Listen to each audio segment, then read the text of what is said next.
Assalamualaikum warahmatullahi wabarakatuh. Alhamdulillah, di kesempatan kali ini kita bisa bertemu lagi dalam pelajaran ulumul hadis. Kali ini pembahasan hadis dhaif. Sebelumnya mari kita baca Fatihah supaya diberikan kemanfaatan ilmu. Al-Fatihah. A'udzubillahi minasyaitonir rajim. Bismillahirrahmanirrahim. Alhamdulillahi rabbil alamin. Arrahmanir rahim. Maliki yaumiddin. Iyyaka na'budu wa iyyaka nasta'in. Ihdinas siratal mustaqim. Siratal ladzina an'amta 'alaihim ghairil maghdubi 'alaihim waladdallin. Rabbighfir li wa liwalidayya amin. Anak-anak semua, kita masuk di pembahasan hadis dhaif. Dhaif secara bahasa berarti ajiz atau lemah. Kebalikan dari kata qawi atau kuat. Jadi secara bahasa hadis dhaif itu hadis yang lemah atau hadis yang tidak kuat. Sedangkan hadis dhaif menurut istilah itu adalah ma lam yujma' sifatus sahih wala sifatul hasan. Dhaif adalah hadis yang tidak terkumpul padanya sifat-sifat sahih atau sifat-sifat hasan. Jadi hadis itu tidak memenuhi kriteria hadis sahih atau kriteria sifat atau sifat-sifat dari hadis hasan.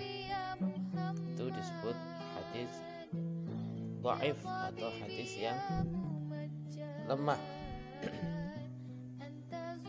Saya ulangi lagi, dhaif itu adalah lawan kata qawi.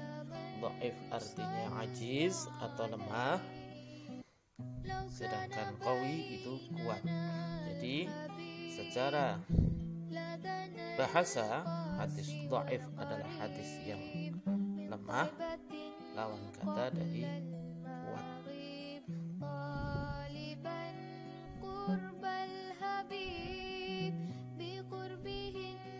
Sebab-sebab hadis menjadi dhaif, yang pertama adalah karena faktor sanad. Karena adanya faktor sanad itu adanya cacat pada perawi, baik dari sisi keadilan ataupun dari sisi kedhabitan. Itu.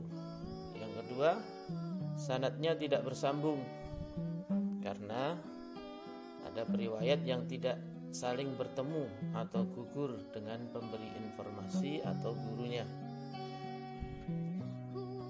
Itu sebab hadis menjadi dhaif dilihat dari faktor sanad.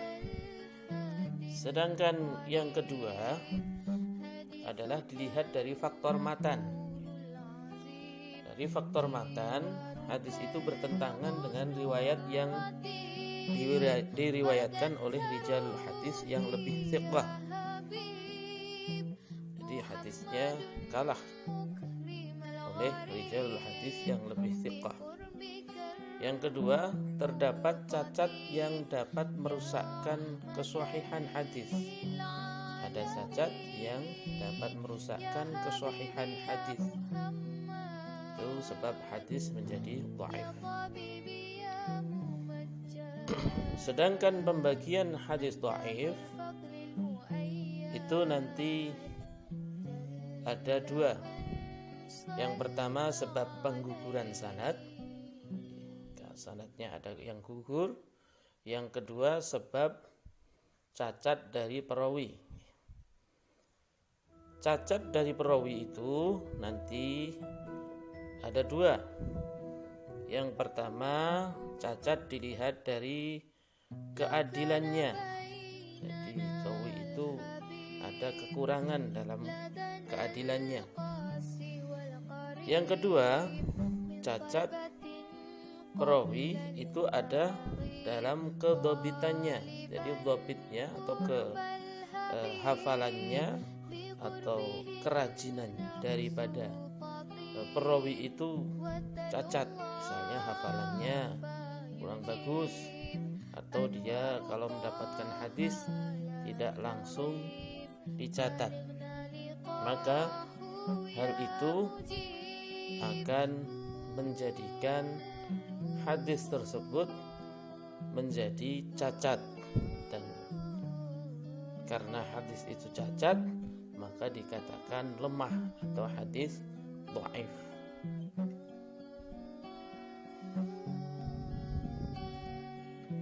Dari sebab pengguguran sanad, hadis dhaif karena pengguguran sanad itu nanti dibagi menjadi 5. 1. Hadis mursal. 2. Hadis munqati'. 3. Hadis mu'dhal. 4. Hadis mu'allaq. 5. Hadis mudallas. Jadi yang pertama adalah sebab pengguguran sanad, sanadnya ada yang putus, maka hadis itu dibagi menjadi 5. Hadis mursal, hadis munqati', hadis mu'dhal, hadis mu'allaq, dan hadis mudallas. Itu disebabkan karena ada pengguguran sanad dalam sanad hadis tersebut, hadis dhaif.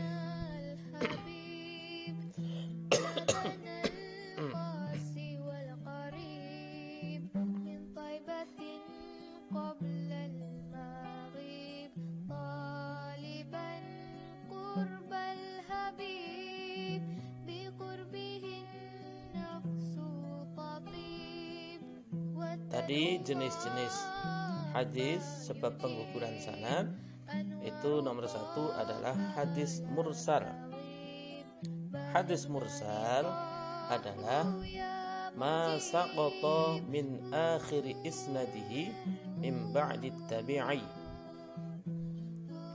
yaitu hadis yang dihilangkan perawi setelah tabi'in atau sahabat dari akhir sanadnya.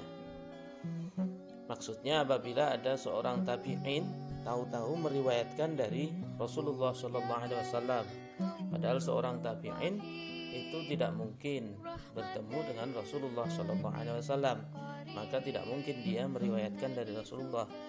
Harusnya ada nama sahabat yang disebutkan di situ.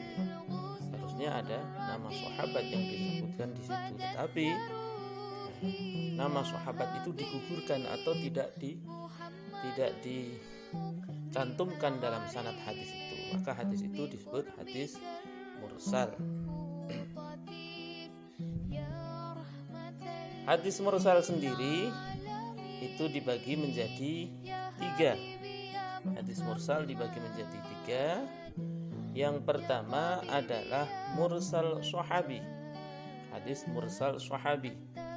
Jadi seorang sahabat kecil meriwayatkan hadis dari Nabi Muhammad SAW, padahal dia tidak menerima langsung dari Nabi Muhammad SAW. Jadi sahabat kecil, dimaksud sahabat kecil itu sahabat-sahabat junior. Jadi seperti sahabat Ibnu Abbas, sahabat Anas bin Malik dan sebagainya, itu sahabat-sahabat kecil.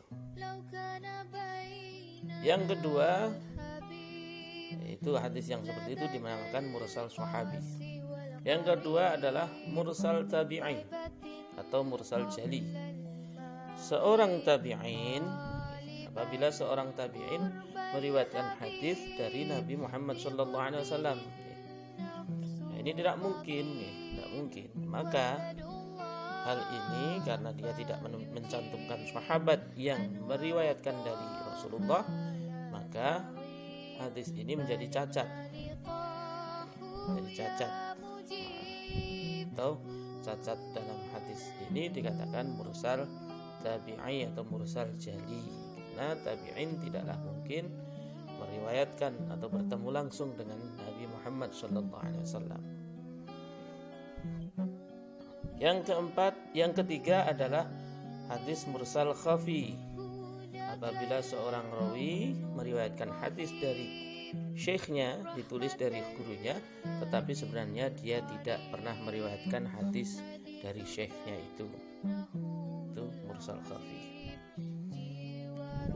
Yang kedua tadi adalah pembagiannya adalah hadis munqati. Apa itu hadis munqati? Yaitu hadis yang rangkaian sanadnya terputus, dan terputusnya dimanapun, bisa terputus di sanad tabi'in, bisa di setelah tabi'in, atau pokoknya hadis yang terputus, tidak harus urut, tidak harus berturut-turut, itu dinamakan hadis munqati' ma lam yattasil isnaduhu ala ayyi wajhin kana inqita'uhu.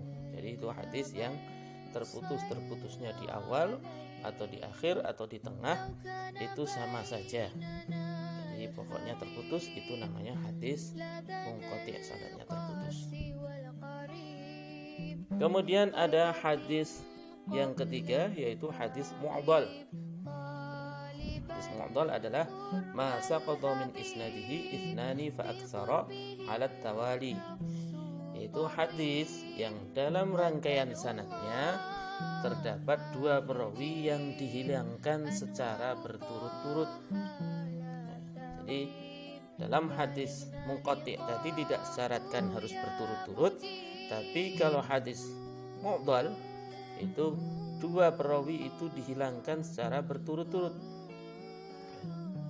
Jadi kalau berturut-turut 2 yang dihilangkan, itu namanya hadis mu'dhal, 2 atau lebih. Tetapi kalau tidak berturut-turut, maka tidak bisa dikatakan hadis mu'dhal. Itu hadis mu'dhal. Yang seterusnya adalah hadis mu'allaq. Hadis mu'allaq adalah wa ma hudzifa min mabda'i isnadihi rawin fa aktsara 'ala tawali. Yaitu hadis yang dihilangkan perawinya dari awal sanad, baik 1 orang ataupun lebih secara berturut-turut, ya. Secara berturut-turut. Misalnya ada hadis, kitab hadis, misalnya kitab kecil, biasanya sanadnya tidak sebutkan semua.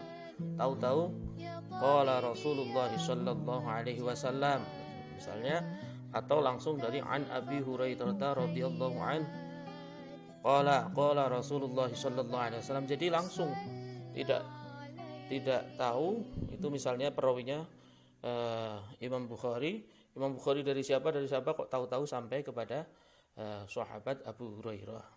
Itu dikatakan hadis mu'allaq. Kemudian seterusnya adalah hadis mudallas. Hadis mudallas ini terbagi menjadi 3. Hadis mudallas itu ada 3. Yang pertama tadlisul isnad. Tadlisul isnad yaitu perawi hadis yang meriwayatkan hadis dari gurunya, tetapi hadis yang dia sampaikan itu tidak didengar langsung dari gurunya. Tidak dengar langsung dari gurunya tanpa menjelaskan bagaimana dia mendengar hadis darinya. Jadi itu tadlisul isnad. Yang kedua tadlisus syuyukh. Artinya seorang perawi meriwayatkan hadis yang didengar dari gurunya, tetapi dia menyebut gurunya tersebut dengan julukan tidak populer. Itu baik supaya tidak dikenal orang lain. Misalnya sebenarnya gurunya itu perawi yang dhaif, karena takut nanti kalau hadisnya didhaifkan, maka nama gurunya itu dikasih julukan yang tidak populer, sehingga orang para ahli hadis akan, ini siapa ini? Jadi yang seperti itu dikatakan tadlisus syuyukh, karena ada cacat di situ. Yang ketiga adalah tadlisus taswiyah. Majlis taswiyah adalah apabila seorang rawi membuang rawi dhaif di antara dua rawi yang terpercaya. Sebenarnya ada rawi dhaifnya tapi dihilangkan. Kemudian hadis dhaif dilihat dari cacat perawi, nanti ada 3, hadis maudhu', hadis mungkar, dan hadis matruk. Dari cacat keadilan, hadis maudhu', hadis mungkar, dan hadis matruk.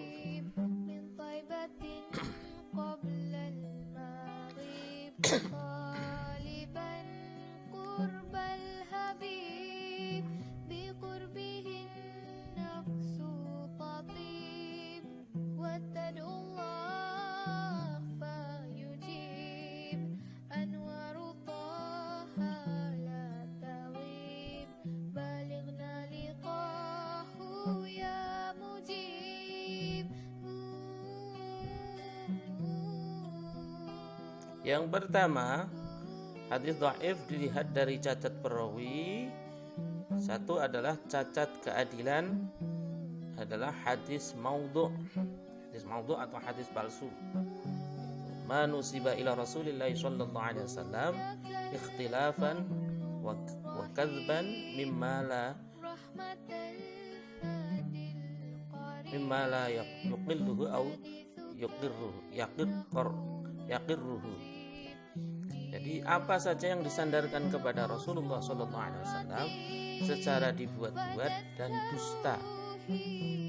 Jadi orang membuat hadis, tapi orang membuat kalimat disandarkan kepada Rasulullah, padahal Rasulullah tidak mengatakan itu. Hadis ini haram diamalkan, haram.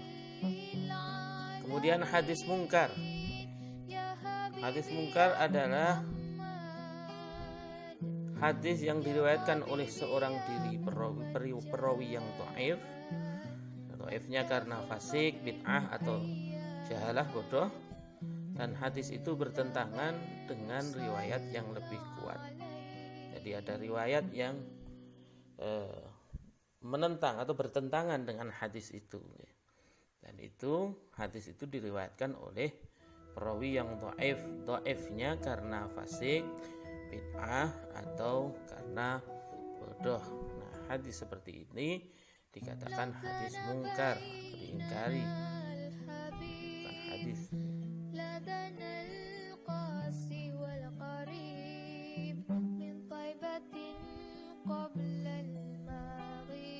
Yang ketiga atau C itulah adalah hadis matruk.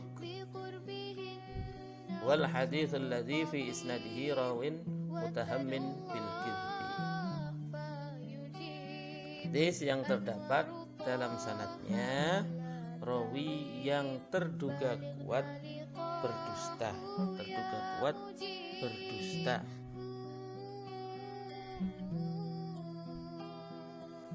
Rawi hadis itu berdusta karena bisa jadi tersebut tidak diriwayatkan kecuali darinya, bertentangan dengan kaidah umum dan prinsip umum beragama. Terus di dalam sanad hadis tersebut disebutkan sanad atau perawi yang dalam kehidupan sehari-harinya tukang berbohong, maka hadis itu dinamakan hadis matruk. Kemudian kita masuk kepada hadis dhaif dilihat dari cacat kedhabitan atau hafalan atau catatannya. Yang pertama adalah hadis majhul. Hadis majhul itu ada 2, majhul ain dan majhul hal. Majhul ain itu samar orangnya. Rawi itu tidak punya murid. Murid yang bisa meriwayatkan darinya kecuali hanya satu saja. Dan tidak ada seorang pun yang mentaktil ataupun menjarah dirinya, maka tidak jelas atau majhul. Yang kedua, majhul hal, rawi yang punya murid lebih dari satu tapi tidak ada yang menjarah dan mentaktilnya,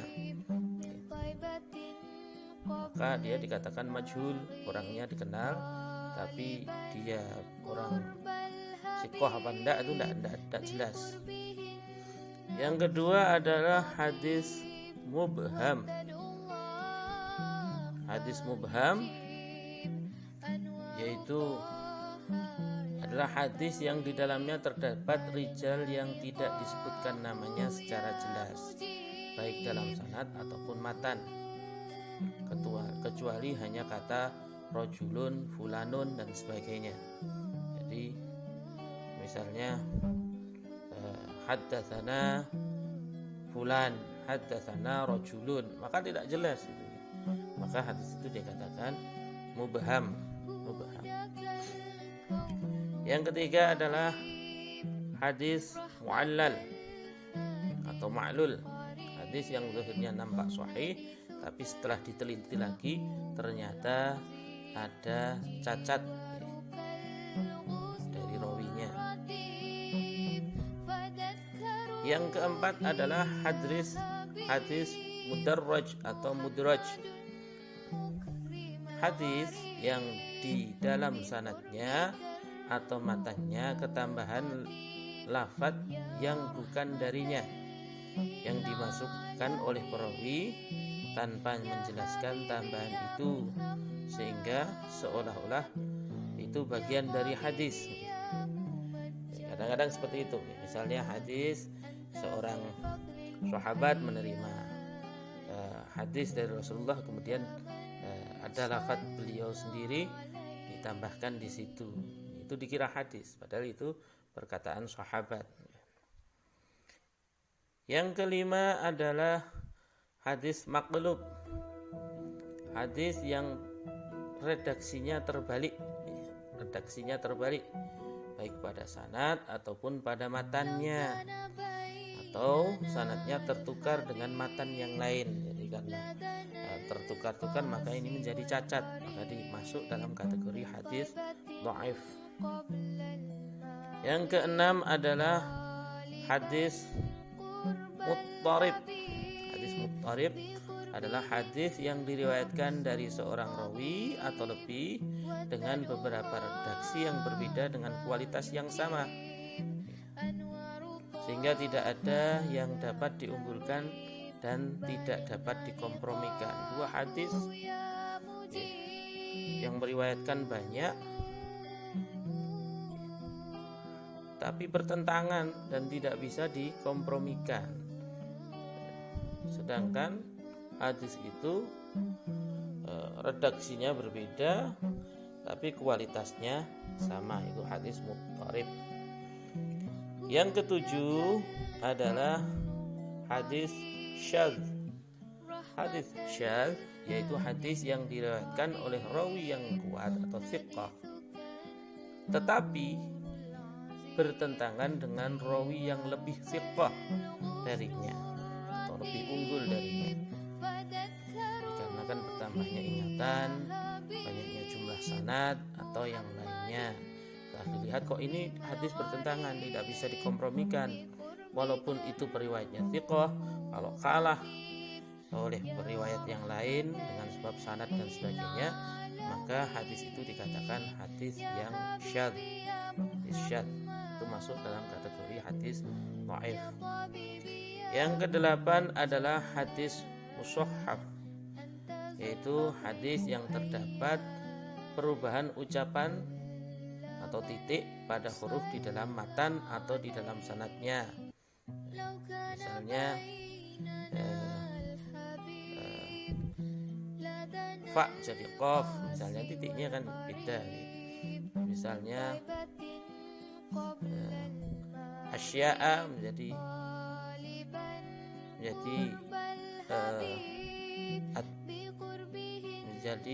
misalnya pokoknya titiknya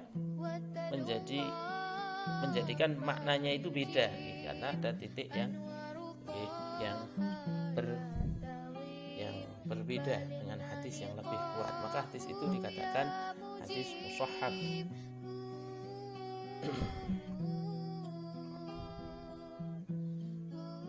Misalnya sitan menjadi syai'an, nah itu kan titiknya beda. Hadis muharraf yang ke-9, yaitu hadis yang terjadi perubahan syakal, harokatnya berbeda baik di matan ataupun di sanadnya. Pendapat ulama tentang pengamalan hadis dhaif itu ada 3 pendapat. Yang pertama, kalangan yang menolak mentah-mentah hadis dhaif itu, jadi tidak akan mengamalkan untuk apa saja. Ini didukung oleh Imam Bukhari, Imam Muslim, Imam Abu Bakar Al-Arabi, Imam Yahya bin Ma'in, Imam Ibnu Hazm. Kalau di zaman sekarang tokoh-tokoh seperti Albani dan pengikutnya, orang-orang Wahabi itu mendukung atau tidak mau mendukung orang-orang yang menolak mentah-mentah hadis dhaif. Jadi mereka sama sekali tidak memakai hadis dhaif. Untuk alasan apapun mereka tidak menerima hadis dhaif. Yang kedua adalah kalangan yang menerima semua hadis dhaif.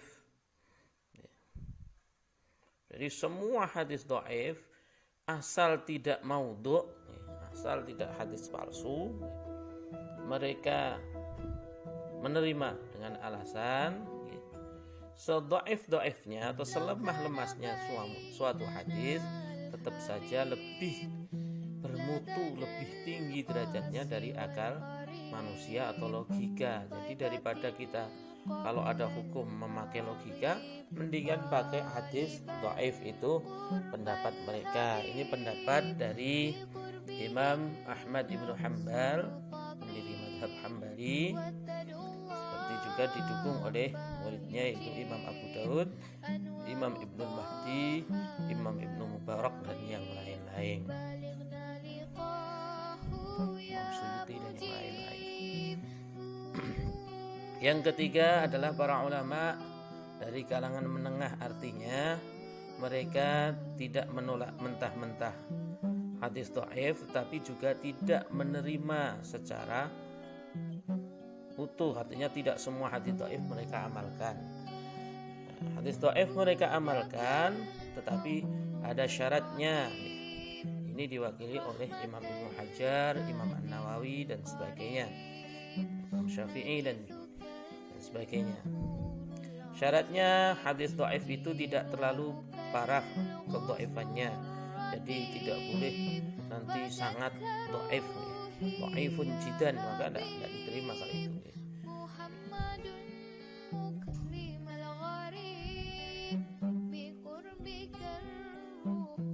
Jadi kalau terlalu tidak diterima dan seterusnya. Nah, itu tadi hadis dhaif. Kemudian saya berpesan kepada santri-santri semua, anak-anak semua, untuk tugas ilmu hadis kali ini seperti biasa kalian berkelompok, kemudian mencari contoh hadis dhaif tapi harus beda jenisnya. Kalau ini hadis mutharib, di satu kelompok itu membuat 3 jenis hadis, mencari 3 jenis hadis, ditulis. Tidak boleh sama dengan kelompok yang lain. Kalau ini sudah misalnya hadis dhaif, matruk, mudallas, sama hadis maudhu misalnya, maka kelompok lain nggak boleh, maka harus yang lain, kayak gitu. Kemudian kalau sudah ditulis yang bagus, kemarin tulisannya pada banyak yang belum bagus, atau kalau bisa diketik, kemudian hasilnya dikirim ke email saya syah@gmail.com paling lambat seminggu dari sekarang atau tanggal 9 Februari 2021. Demikian untuk kali ini, semoga bisa bermanfaat bagi kita semua. Jangan lupa dicatat di buku kalian, kemudian dipelajari. Dari saya cukupkan sekian, awal akhir salah kurang mohon pangapunten. Kita akhiri, wallahu a'lam bishawab.